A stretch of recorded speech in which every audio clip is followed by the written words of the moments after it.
आखिर क्यों होता है जामवंत जी और श्री कृष्ण जी के बीच में महायुद्ध। मित्रों, महाबली जामवंत जी का शुमार उन गिने चुने पौराणिक पात्रों में होता है जो कि त्रेता युग के रामायण काल में भी उपस्थित थे और द्वापर युग के महाभारत काल में भी।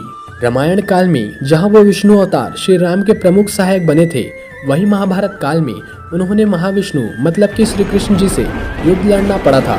लेकिन आखिर उन्होंने ऐसा किया क्यों?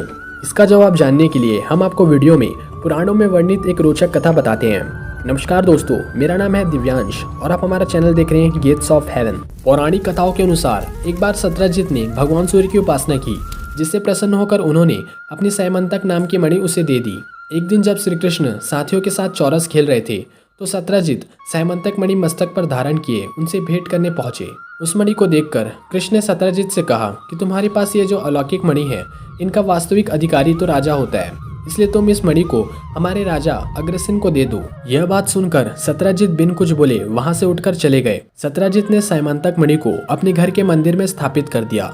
वह मणि रोजाना 8 बार सोना देती थी। जिस स्थान पर वह मणि होती थी वहां के सारे कष्ट स्वयं ही दूर हो जाते थे। एक दिन सत्यजित का भाई प्रसेनजित उस मणि को पहनकर घोड़े पर सवार होकर आखेट के लिए गया। वन में प्रसेनजित पर एक सिंह ने हमला कर दिया, जिससे वह मारा गया। सिंह अपने साथ मणि को लेकर चला गया। उस सिंह को ऋक्षराज जामवंत ने मारकर उस मणि को प्राप्त कर ली और अपनी गुफा में चला गया। जामवंत ने उस मणि को अपने बालक को दे दिया, जिससे वो खिलौना समझकर उससे खेलने लगा। जब प्रसेनजित लौट कर नहीं आया तो सत्यजित ने समझा कि उसके भाई को कृष्ण ने मारकर मणि छीन ली। कृष्ण जी पर चोरी के संदेह की बात पूरे द्वारकापुरी में फैल गई। अपने ऊपर लगे कलंक को धोने के लिए वे नगर के प्रमुख यादवों के साथ रथ पर सवार होकर सैमंतक मणि की खोज पर निकले। वन में उन्होंने घोड़ा सहित प्रसेनजित को मरा हुआ देखा, पर मणि का कहीं पता नहीं चला। वहां निकट ही सिंह के पंजों के चिन्ह थे। सिंह के पद चिन्हों के सहारे आगे बढ़ने पर उन्होंने देखा कि मरे हुए सिंह का शरीर पड़ा हुआ है। वहां पर ऋछ के पैरों के पद चिन्ह भी मिले थे, जो कि एक गुफा तक गए थे। जब वे उस भयंकर गुफा के निकट पहुंचे तब श्री कृष्ण ने यादवों से कहा कि तुम लोग यहीं रुको, मैं इस गुफा में प्रवेश कर मणि ले जाने वाले का पता लगाता हूँ। इतना कहकर वे सभी यादवों को गुफा के मुख पर छोड़कर गुफा के भीतर चले गए। वहां जाकर उन्होंने देखा कि वह मणि एक ऋछ के बालक के पास है, जो उसे हाथ में लिए खेल रहा था। श्री कृष्ण ने उस मणि को उठा लिया। यह देखकर जामवंत अत्यंत क्रोधित होकर श्री कृष्ण को मारने के लिए झपटा। जामवंत और श्री कृष्ण में भयंकर युद्ध होने लगा। जब कृष्ण गुफा से वापस नहीं लौटे तो सारे यादव उन्हें मरा हुआ समझकर 12 दिन के उपरांत वहां से द्वारकापुरी वापस आ गए। और यह बात समस्त वृत्तांत वासुदेव और देवकी से भी कहा।